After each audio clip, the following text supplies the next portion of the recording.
Saludos cordiales, soy Zuleima Corredor, profesora de la Universidad Nacional Abierta de Venezuela, y me siento muy contenta de poder compartir con ustedes en este primer simposio virtual internacional de intercambio de experiencias e innovación en educación. En primer lugar, quisiera dar las gracias al Colegio Monteverdi, a los organizadores del evento y de manera muy especial a la profesora Milángela Gutiérrez por invitarme a participar en este importante evento, en el cual quiero compartir algunas reflexiones acerca de la docencia como escenario para el ejercicio del liderazgo transformacional. En primer lugar, quisiera decir que para poder hablar de liderazgo tenemos que tomar en cuenta el contexto en el que éste se desarrolla, ya que no es lo mismo hablar de una sociedad del siglo XIX, del siglo XX, a una sociedad del siglo XXI, que tiene unas características históricas, sociales y culturales bien particulares. En primer lugar, como podemos ver acá en esta lámina, podemos hablar que el pensamiento posmoderno que caracteriza a esta sociedad e inclusive se habla en la actualidad ya no de un pensamiento posmoderno, sino transmoderno, que vendría a estar tomando posición para el abordaje de las problemáticas sociales. En este contexto social en el que nosotros nos desenvolvemos, tenemos además el hecho de que en las organizaciones de diversa naturaleza, y es el caso también de las instituciones educativas, se da una convivencia generacional, es decir, intercambian, conviven, coexisten e interactúan grupos humanos pertenecientes a diferentes generaciones. En tercer lugar, tenemos que tomar en cuenta que asistimos a sociedades globalizadas e interconectadas, lo cual es una característica que va a determinar la forma de ser de los individuos.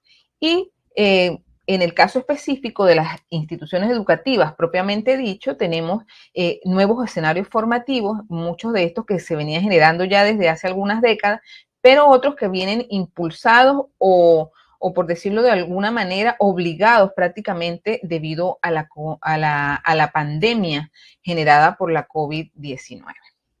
Lo que viene a plantear nuevos escenarios en la actualidad, pero que van a tener incidencia, permanencia y van a requerir innovaciones post pandemia. Van a cambiar para siempre, lo hemos escuchado ya por allí muchas veces, lo que se entiende por educación, lo que se entiende por aprendizaje y la manera en cómo estos procesos se van a desarrollar. En relación con el pensamiento posmoderno, tenemos que entender que este cambio se dio debido a que la modernidad pensaba, o desde la modernidad se pensaba, que a través de la racionalización, de la industrialización y de la ciencia, se iba a lograr superar todas las problemáticas de la humanidad, el mundo, pues. Sin embargo, no fue así, sino que por el contrario se generaron muchas situaciones que conllevaron a situaciones problemáticas muy complejas y que vivimos en la actualidad, como por ejemplo el deterioro ambiental, la fabricación de las armas bélicas utilizadas para la guerra, las bombas atómicas, por ejemplo, el desarrollo inclusive de virus de laboratorio que pudieran atentar contra la vida. Se habla también de las grandes injusticias de tipo social que se generaron desde el pensamiento moderno, que unificaba un solo pensamiento, no daba lugar a la diversidad de ideas ni al pluralismo, sino que había una sola manera de hacerse las cosas y era creador de grandes desigualdades y de gran segregación de tipo social. El pensamiento posmoderno, por su parte, entonces nos trae cambios, transformaciones, una nueva manera de ver a la sociedad. En este pensamiento posmoderno, la incertidumbre, no sabemos, no podemos controlar la realidad, es uno de las grandes ideas del pensamiento posmoderno. Vivimos en incertidumbre. Fíjense que el doctor Edgar Morin señala que a pesar de los grandes avances de la ciencia, a pesar de los grandes avances de la tecnología, no logramos avanzar de la misma manera en el desarrollo de los seres humanos, ni en la solución de estos problemas complejos que vive la sociedad. El doctor Edgar Morin habla de complejidad, o sea, no podemos ver el mundo como por parcelas disciplinarias como se veía desde el pensamiento moderno, sino que todos los ámbitos del mundo, de la ciencia, todos los ámbitos del ser humano se interrelacionan, se interconectan y no hay salidas fáciles ni soluciones fáciles ante los problemas complejos. De allí que es necesario abandonar las islas de las disciplinas, de las áreas académicas y trabajar de manera transdisciplinaria, de manera conjunta, encontrar aquellos puentes que existen entre las disciplinas que nos permitirían abordar estas situaciones complejas. Allí tenemos la imagen de un laberinto que representa un poco esa complejidad de la sociedad actual y que nos invita a buscar diferentes caminos. No hay un único camino para lograr la resolución de los grandes problemas sociales. Los valores de este pensamiento postmoderno son la diversidad, el pluralismo, la tolerancia, la democracia, de manera que asistimos a sociedades que son muy diversas, multiétnicas, multiculturales, y todos esos valores deben ser respetados y rescatados en todas las organizaciones y más aún en la organización educativa. Tenemos entonces además el hecho de que en todas las instituciones, en todas las organizaciones, conviven diferentes generaciones, como dijimos hace unos minutos. Pudiéramos tener en nuestras instituciones educativas generaciones de los baby boomers, la generación X, los millennials o generación Y o generación Z. Cada uno de estos individuos hace vida de las instituciones y de las organizaciones y cada uno de estos tiene diferentes formas de pensar, diferentes formas de racionalizar, diferentes formas de entender la realidad y es importante conocer cómo cada una de estas personas piensa para poder nosotros entonces gestionar personas cuando trabajamos de equipos de trabajo. Fíjense que tenemos entonces los baby boomers, que son personas que nacieron entre 1946 y 1964 y que en la actualidad tienen de 57 a 75 años. Todavía nosotros pudiéramos tener en nuestras instituciones educativas personas en estos rangos de edad que están ocupando cargos de docentes o de directivos de las instituciones y son personas que tienen un alto grado de valoración de la tradición, son tradicionalistas, tienen fuertes valores familiares, religiosos, creen en la educación, sobre todo en la educación superior, en la profesionalización, como un elemento, un factor de gran importancia para el desarrollo de la persona y de la sociedad. Son personas que a través de sus estudios, a través de su profesionalización, han logrado tener un nivel de vida elevado. Tal vez personas de clase media alta, pudieron lograr a través del desarrollo integral de toda su personalidad, a través del estudio, de la profesionalización. Tenemos además a la generación X, que son las personas que nacieron entre 1965 y 1981 y que en la actualidad tienen entre 40 y 56 años. Son personas que también tienen arraigados valores. Para ellos también es importante el estudio. Nacieron en una sociedad donde había un importante desarrollo económico y fueron sometidos a mucha presión para lograr el éxito. O sea, las personas de la generación Z son personas obsesionadas con el éxito. Quieren superarse a través de los estudios porque creen en la profesionalización y aspiran a ocupar importantes cargos en las organizaciones, a tener estabilidad laboral, a poder jubilarse y vivir de una jubilación. Todavía esta generación pensaba de esta manera. Estos pudieran estar también la generación X, ocupando cargos de docencia y de dirección o coordinación en las instituciones educativas. Tenemos también a los millennials o la generación Y, quienes nacieron entre 1982 y 1994 y en este momento tienen entre 22 y 39 años. Algunos de ellos todavía están en las universidades, otros ya están ocupando cargos en empresas, en organizaciones, incluso pudieran, en el caso de aquellos que hayan optado por la educación, pudieran estar ocupando cargos de docencia. Son una generación que ya tuvo la oportunidad de nacer con el uso de las tecnologías. Son personas con valores ya diferentes a los de los baby boomers y los de la generación X.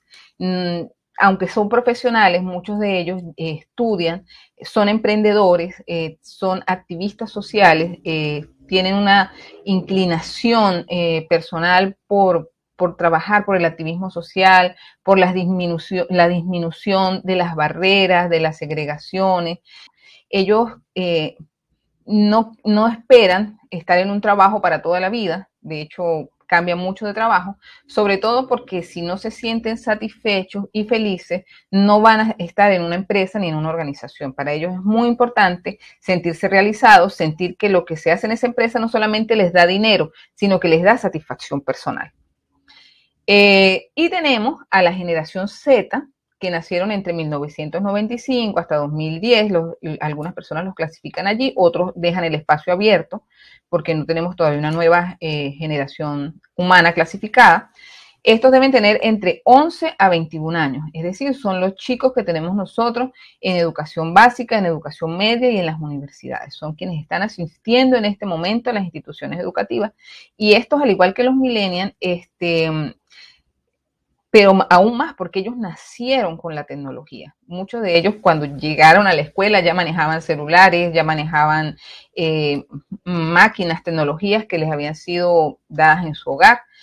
Son personas muy activas, pragmáticas, son creativos, son personas autodidactas, les gusta estar frente a las pantallas, algunas personas, algunos estudios reconocen que son multitareas, y al igual que los millennials, tienen una gran inclinación hacia el compromiso social, hacia la participación en organizaciones, grupos, fundaciones, con actividades de tipo social, de trabajo en pro del ambiente, en pro de la diversidad, de la igualdad y todos estos temas que pues, se manejan en la actualidad.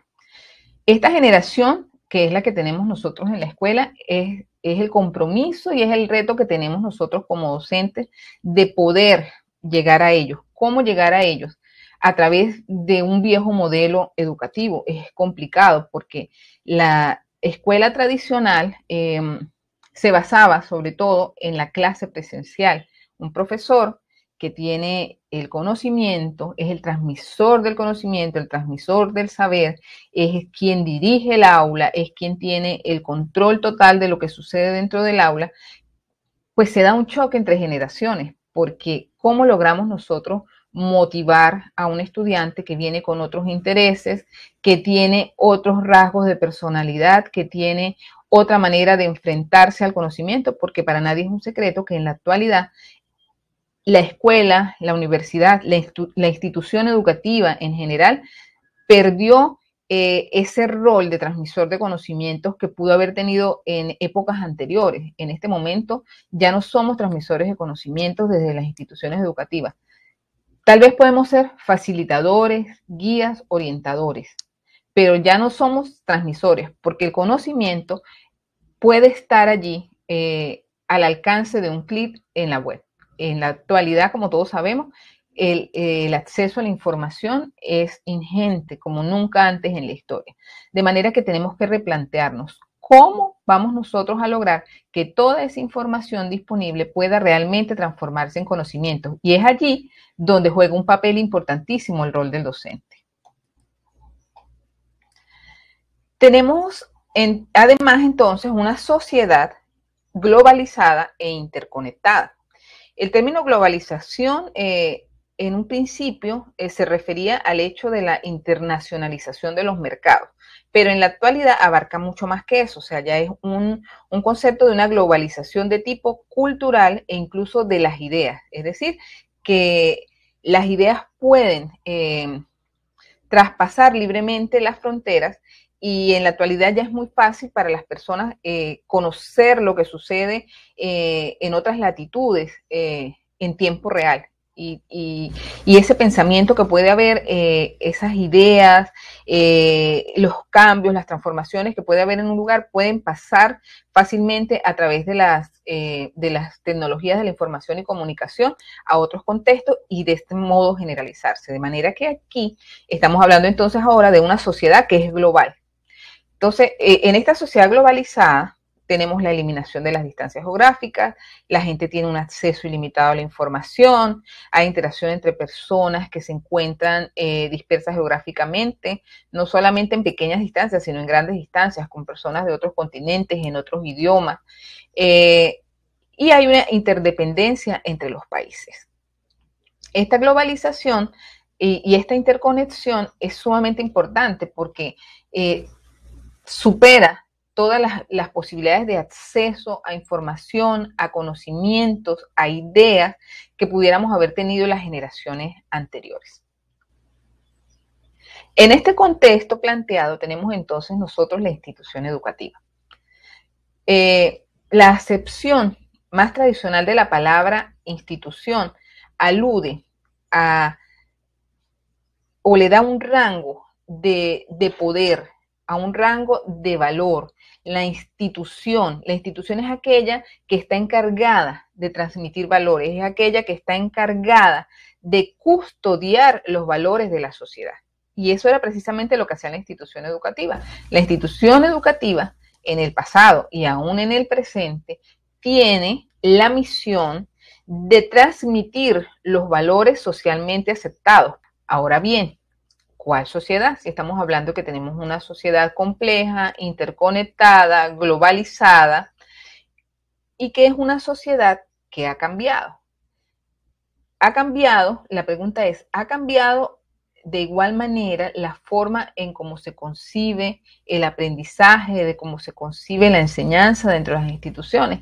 Pudiera haber cambiado, pero no tanto ni tan rápido como ha cambiado la forma de pensar de las personas respecto a lo que es la educación. Mucha gente en la actualidad es autodidacta y se forma en cualquier tipo de oficio, de cualquier tipo de conocimiento de su interés a través de Internet sin tener que acudir a las instituciones educativas. Entonces, es importante que nosotros como institución educativa valoremos, reflexionemos acerca de qué es lo que esta nueva sociedad valora, le interesa, le mueve, necesita, requiere para vivir en este nuevo tipo de sociedad. De manera que esa institucionalidad, ese rasgo de custodio del saber se ha ido perdiendo un poco. Cada sociedad va a definir a través de los lineamientos y políticas educativas cuál es el tipo de ciudadano que quiere formar. Y ese va a ser el rol que luego tendremos nosotros como docentes que llevar a lo micro y hacerlo realidad dentro de las instituciones educativas o dentro de las organizaciones educativas y más específicamente dentro del aula de clase.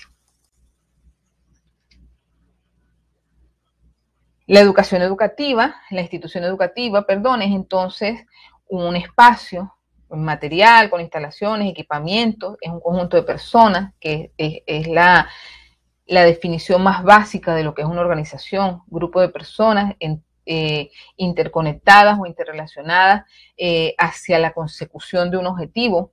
Y ese objetivo es el proyecto vinculado a un modelo de mundo de persona social valorado por la sociedad y que se va a transmitir a través del currículo.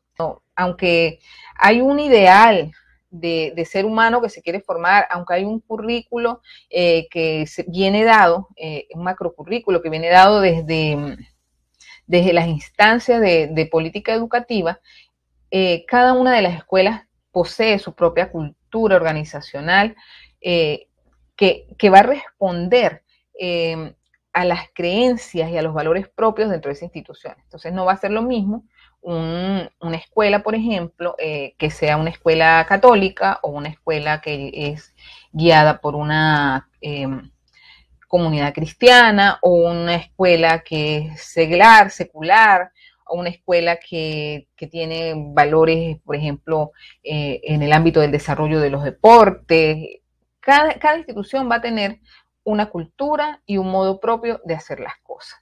La organización educativa es además un conjunto de relaciones y de interrelaciones entre sus componentes, entre las personas que lo componen. Y ese tipo de relación va a estar determinada precisamente por el modelo de organización que tienen las personas. Es importante destacar que cuando hablamos entonces de la institución educativa, vamos a cambiar la palabra institución por la palabra organización. La organización educativa toma de la teoría de desarrollo organizacional el modelo taylorista, enfocado en los resultados, enfocado en la mayor efectividad, tiempo, dinero, producto. Es decir, mientras menos tiempo y dinero yo tenga que invertir para obtener mayor eficiencia en el producto, muchísimo mejor. Este tipo de instituciones dio lugar a una institución escolar, una organización escolar, en la cual hay uniformidad organizativa, metodologías dirigidas a la enseñanza colectiva, prevalencia de la clase magistral, controles evaluativos discontinuos. Pero nosotros tenemos que trabajar hacia un cambio de ese tipo de organización porque es el cambio que se ha dado en el mundo en todas las organizaciones. Ya no trabajamos solamente en la racionalización del trabajo, ni en la productividad, ni en el dinero, ni en la producción, ni en las ganancias, sino que el enfoque está más puesto en las personas. Todo esto tiene que ver con el cambio del pensamiento moderno al pensamiento posmoderno. De manera que la escuela, en la actualidad, debería estar orientada, aunque en la actualidad realmente coexisten todavía, persisten instituciones educativas de corte taylorista, enfocadas en la productividad, enfocadas en la evaluación, enfocadas en el producto, enfocadas en la uniformidad, en la acreditación, en la transmisión de valores, en la tradición, sin tomar en cuenta las necesidades reales de la sociedad actual. Entonces tenemos que pasar de un modelo de organización uniforme a un modelo de organización donde haya diferentes formas de trabajo, donde no sea solamente un esquema de trabajo, así lo hemos hecho siempre, sino que seamos capaces de entender que no podemos hacer siempre las cosas del mismo modo, sino que vamos a tener que responder a las necesidades del ambiente, a las necesidades de los estudiantes. Cada año tenemos estudiantes distintos, con necesidades distintas. Tenemos que pasar de una metodología dirigida a la enseñanza colectiva a una metodología dirigida a la enseñanza individualizada. Es decir, ya no podemos simplemente prepararnos una clase para darla a todos los estudiantes como si todos aprendieran igual, como si todos tienen las mismas capacidades, como si todos tienen los mismos canales sensoriales de acceso a la información, como si la inteligencia es única, un solo tipo de inteligencia en todo. Entonces, al no atender a estos requerimientos, la escuela lo que hace es seguir generando segregación y exclusión.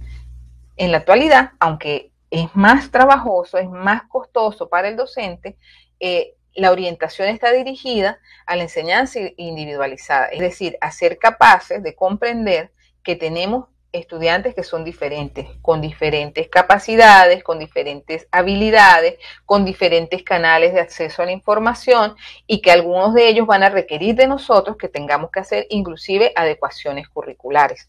Ahora bien, esto no debe ser solamente tarea de un docente, quien está trabajando ya con 30, 40 estudiantes, no sé, dependiendo del contexto de cada escuela. Es importante que haya un equipo transdisciplinario de especialistas, de profesionales que sean capaces todos de generar estas propuestas educativas individualizadas que puedan atender a las necesidades reales de cada uno. Anteriormente prevalecía la clase magistral. El profesor llegaba, preparaba su clase, se preparaba frente a sus estudiantes, daba su clase magistral, el estudiante tomaba notas, una actividad totalmente pasiva. en la actualidad, con estos nuevos muchachos que nosotros estamos trabajando, sobre todo, más aún, es necesario que utilicemos metodologías activas de aprendizaje, donde los chicos puedan aprender haciendo, poniendo en práctica. Recordemos que la memoria, nosotros decimos, ¿cómo es posible que nosotros pasamos años y años tratando de que un muchacho aprenda un tema, por ejemplo, de historia, de geografía, qué sé yo, y llega al final del estudio, al final del ciclo básico, por decirlo de alguna manera, y el muchacho todavía no recuerda las fechas, el muchacho todavía no recuerda los estados o las provincias que conforman el país? ¿Qué está pasando? ¿Por qué no nos preguntamos y seguimos replicando los mismos métodos? Estamos utilizando la memoria de corto plazo. Son datos que están aislados de la motivación y de las necesidades reales de los estudiantes y transmitidos además a través de estrategias y mecanismos que no le permiten al muchacho construir realmente estructuras mentales de aprendizaje. Entonces es importante que entendamos que tenemos que cambiar la metodología. No puede ser simplemente la clase magistral o simplemente cuestionarios que enviamos a casa para que el muchacho lo resuelva, sino que tenemos que estimularlos, tenemos que utilizar los estudios de casos, las clases invertidas, tenemos que utilizar la investigación guiada, los debates, el desarrollo de proyectos, que es tan importante, el que ellos puedan aplicar esos conocimientos que adquieren de manera práctica para realmente poder llegar a niveles superiores de aprendizaje, porque si no nos estamos quedando en un nivel básico de conocimiento, de conocer, de guardar una información en un momento determinado para un examen, y eso realmente no genera conocimiento. Los controles evaluativos discontinuos tienen que ver que hay evaluaciones en determinados momentos y el que pasó, pasó, el que no pasó, no pasó. Esto para lo único que sirve es para la acreditación o simplemente para decir, bueno, este muchacho no podrá pasar al año siguiente. En la nueva concepción de la organización educativa es importante que la evaluación sea continua, sea permanente, que sea una evaluación del proceso, que le dé información al profesor de qué es lo que está pasando, por qué este estudiante no está aprendiendo, qué ajustes debo hacer, qué estrategias debo incorporar para que este muchacho aprenda, dar el feedback. Muchas veces, y me pasó, tuve la experiencia en este año de pandemia, de instituciones donde ni siquiera se le daba el feedback al estudiante de por qué, por ejemplo, aplazó. ¿Dónde estuvo mal? Bueno, hubo tal falla, o tuviste tal calificación, pero ni siquiera se le da la retroalimentación de decirle, mira, fallaste aquí, es importante que prestes atención a esto, revisa tal cosa, te oriento, te sugiero, te invito a que repases con tal cosa, selecciono videos, selecciono mecanismos materiales, páginas web, que ayuden a ese estudiante a lograr ese conocimiento que estaba planteado y que por multiplicidad de factores no logró alcanzar. Entonces, tenemos que pasar de ese enfoque anterior de control de la evaluación a un enfoque de una evaluación que tome en cuenta el proceso, que tome en cuenta la característica del estudiante y sobre todo que no es para acreditar, sino para ayudar al muchacho a aprender realmente. Tenemos entonces también que esta organización escolar tradicional, allí hay escasez de materiales, hay una uniformidad en el diseño espacial, todos los estudiantes están agrupados en filas, nadie se ve porque lo que tenemos que cuidar es el orden, la disciplina, y no entendemos que el orden y la disciplina se logra cuando el muchacho está motivado en la tarea. Por supuesto, yo tengo un muchacho sentado 1 hora mirando al frente al profesor que está hablando, es imposible que yo pueda lograr que haya orden, que haya disciplina, porque los muchachos se van a distraer, los muchachos en cualquier momento van a perder la motivación y van a comenzar entre ellos a fastidiar para poder divertirse, porque se están aburriendo en la clase. Fíjense que es tan importante que incluso en este año de pandemia, muchos profesores se dedicaron a dar clases a través de Zoom o a través de cualquier otra herramienta de videoconferencia. Y entonces, ¿qué era lo que hacían? Replicar lo mismo que hacían en la clase, dar una clase magistral, pero con tecnología. Esto es terrible porque entonces además se le agregaba el hecho de las fallas de conexión, de las dificultades en la conexión, que a veces te escucho, que a veces no te escucho, que se escucha cortado, que te caíste. Entonces, de verdad que es una total pérdida de tiempo lo que se hizo. Más que usar clases, videoconferencias en vivo, en tiempo real, porque tengo que asegurarme que el estudiante está allí. Seguimos en el viejo modelo de que yo soy el custodio, de que yo soy el que persigo, de que yo soy el que digo qué se hace y cómo se hace. Tiene mayor valor pedagógico o didáctico los videos. Y no solamente un video como este, en el que yo estoy hablando aquí, estoy dando mi clase magistral y ustedes están escuchando, sino videos interactivos en los que yo voy incluyendo dentro del video elementos en los que hago altos y hago preguntas, incorporo un quiz, incorporo un momento de reflexión, toma en este momento tu cuaderno, haz tal cosa, haz tal ejercicio. Eso tiene mayor provecho para el estudiante que sentarlo una hora frente a una clase magistral a través de una videoconferencia. Eso está probado. La disciplina formal, como hablaba ahora, se enfocaba más en que el muchacho esté sentado tranquilo y no en la convivencia escolar. O sea, la convivencia escolar es que el muchacho pueda tomar conciencia de que él es parte activa de su propio proceso de aprendizaje, no simplemente un actor pasivo que está allí recibiendo del profesor todo lo que el profesor va a darle.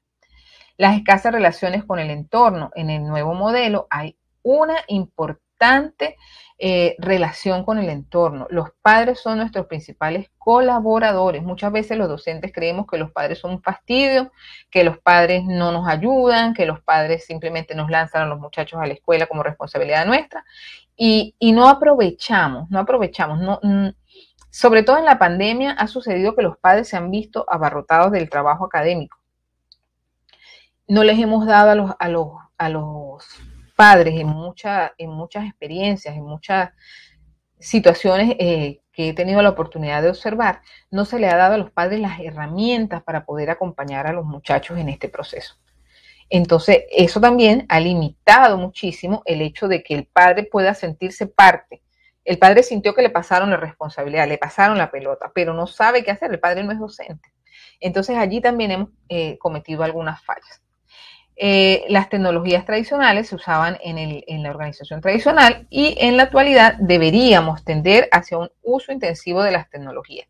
Aquí quiero acotar que no es solamente usar las tecnologías per se, o sea, no es yo voy a traer de ahora en adelante, voy a meter videoconferencias, video, voy a traer no sé, cualquier cantidad de recursos que yo me consiga y voy a volver a los muchachos locos con todo lo que voy a poner.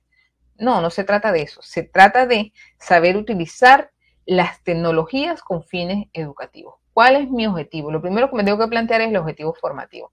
¿Cuál es mi objetivo? Y entonces para eso es necesario que el profesorado desarrolle las competencias tecnopedagógicas necesarias. Es decir, no solamente conocer qué tecnologías, sino para qué y cómo aplicarlas. Eso es sumamente importante.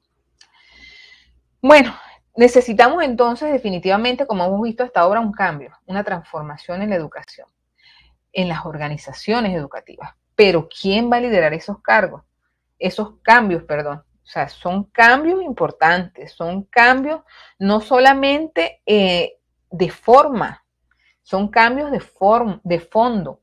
La institución educativa tiene que reflexionar, tomar en cuenta que la sociedad actual es distinta, ha cambiado, se ha transformado. Tenemos unos muchachos con unas características personales y sociales muy diferentes a lo que nosotros teníamos como costumbre ver en la escuela. Y nosotros hemos sido formados en una sociedad que no pensaba en estas características de estos estudiantes. Entonces, ¿quién va a liderar estos cambios? Es importante en este punto entonces decir que para que se logren los cambios en las organizaciones es necesaria la participación la colaboración y la implicación activa de las personas. Si la gente no quiere, no habrán cambio en las organizaciones. Esto es una frase que a mí me encanta, que a mí me llega, me hace clic y que creo que es importante que nos tomemos muy en serio. En las organizaciones nada pasa si la gente no quiere. Podremos tener un gran líder, podremos tener unas normativas que nos vienen dadas de la supervisión educativa, podremos tener un currículo maravilloso establecido allí, pero si la gente no quiere, si la gente no se siente motivada, si la gente no siente que forma parte importante dentro de ese cambio, los cambios no se van a dar. Ni siquiera porque la pandemia nos obligó. Mucha gente, yo he visto que está trabajando, profesores, amigos, de algunas instituciones con las que he tenido la oportunidad de trabajar en estas vacaciones, y la gente está deseando que todo esto acabe para volver a seguir haciendo lo que hacían antes porque están desesperados con lo que están haciendo ahorita. Entonces, no ha habido un cambio real. No ha habido una reflexión, una asimilación de los cambios institucional. La organización tiene que tomar tiempo para reflexionar, para pensar hacia dónde quiere ir, hacia dónde quiere dirigir los cambios en el personal. Y tiene que darle a la gente el poder de contribuir en la generación de esos cambios. O sea, esos cambios no pueden venir impuestos desde arriba.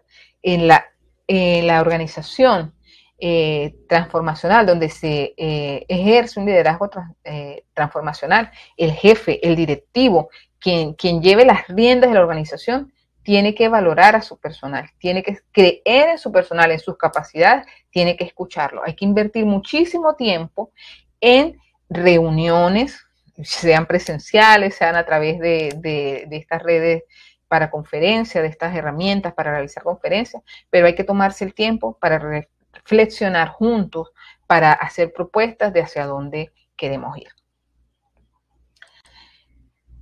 De manera que el liderazgo transformacional es un liderazgo compartido. No es simplemente un jefe que da órdenes, un jefe que da lineamientos que muchas veces te dicen para convencerte. En realidad es cohesión, ¿no?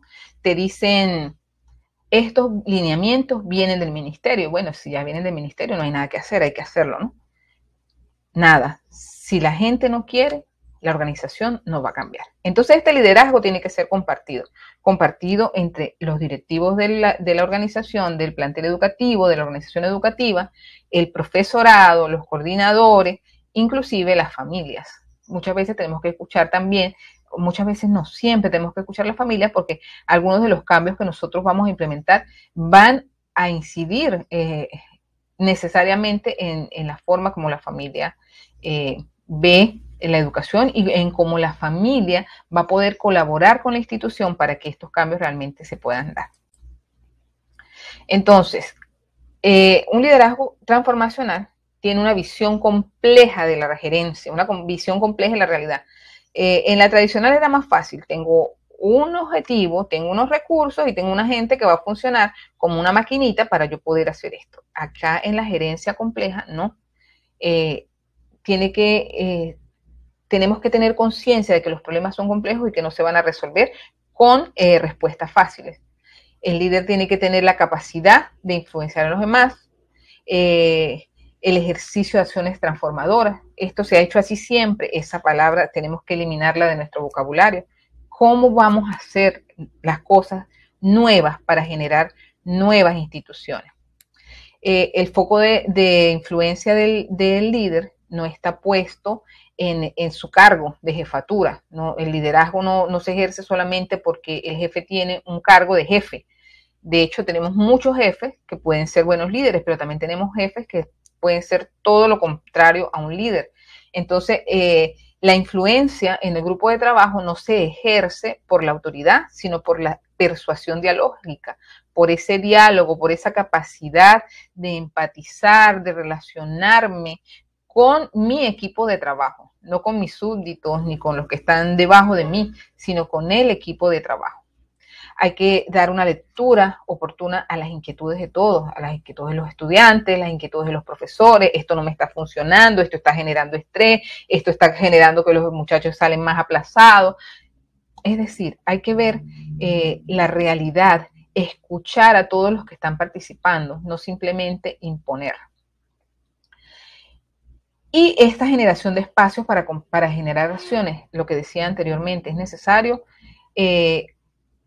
invertir mucho tiempo en escuchar a las personas, en escuchar a cada uno de los miembros de la organización, en generar ideas. ¿Qué piensas tú? ¿Qué podemos hacer? ¿Cómo podemos resolver esto? Y en este punto es importante también tomar en cuenta las buenas prácticas que han hecho otras instituciones que me pueda servir a mí, cómo lo podemos aplicar y cómo lo podemos ajustar a esta institución. Y sobre todo generar confianza. El líder debe generar confianza. ¿Por qué? Porque no me está imponiendo, porque no está él fuera del proceso viendo cómo yo lo hago, sino porque se involucra acá. Su finalidad no es imponer, sino que su finalidad es más bien colaborar, el beneficio del grupo, el beneficio de la colectividad, y participa y está inmerso en ese proceso de cambio. Entonces, eso es lo que realmente hace que el líder genere confianza en el equipo y genere que ese equipo tenga la voluntad y la motivación para generar esos cambios. De manera que, y me parece interesante leerlo tal cual lo plantearon estos autores, el liderazgo transformacional sirve para cambiar el estado actual de las cosas al articular con los seguidores los problemas en el sistema actual y una visión atractiva de lo que podría ser una nueva organización. Entonces, hacia allá debemos dirigir los esfuerzos. ¿Dónde estamos? Tenemos que conocer muy bien la realidad. ¿Dónde estamos? ¿Cuáles son los problemas que tenemos? ¿Y cómo podemos articular acciones? ¿Qué acciones debemos ejecutar para poder nosotros salvar esos problemas, esas dificultades y generar una nueva visión? Y esa nueva visión tiene que ser atractiva. No es más de lo mismo, pero ahora con tecnologías, por ejemplo, como le decía anteriormente. O no es más de lo mismo, pero ahora desde la casa. Pero tengo el trabajo hasta aquí como docente o hasta aquí como estudiante y cada día detesto más tener que seguir con esto porque no le encuentro un sentido. Aquí es importantísimo entonces la cultura organizacional, cuáles son esos valores, esas creencias que como institución vamos a compartir todos.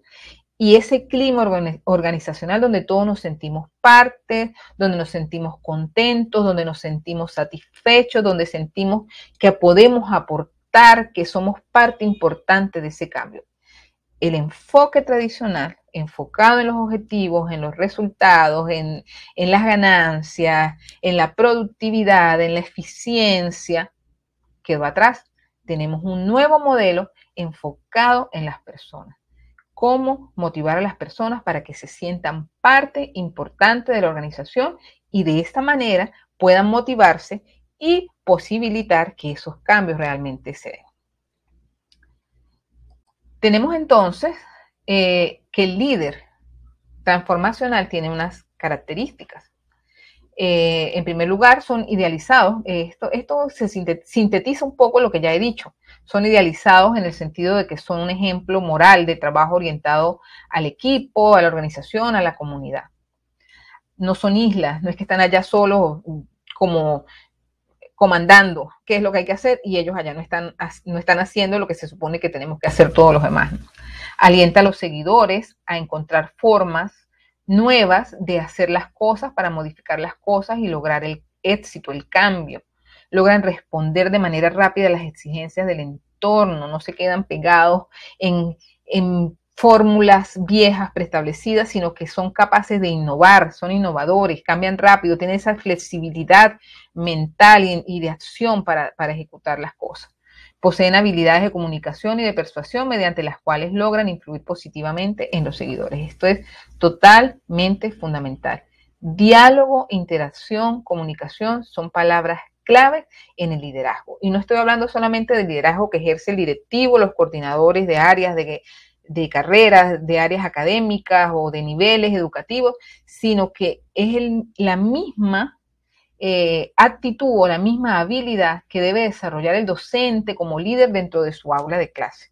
El estudiante también quiere ser parte, el estudiante también quiere sentirse motivado, el estudiante también quiere poder opinar, el estudiante quiere ser tomado en cuenta. O sea, lo mismo que estamos aplicando al directivo para la organización, tenemos que aplicárnoslo a nosotros como docentes cuando estamos frente a nuestro equipo. Nuestro equipo son nuestros estudiantes.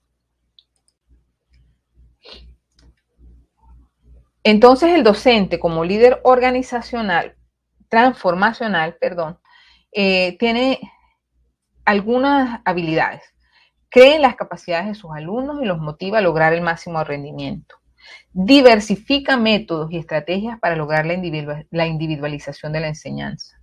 Involucra activamente a la familia en el desarrollo de los procesos de aprendizaje. Fíjense que esto es una síntesis de todo lo que ya hemos dicho, ¿no?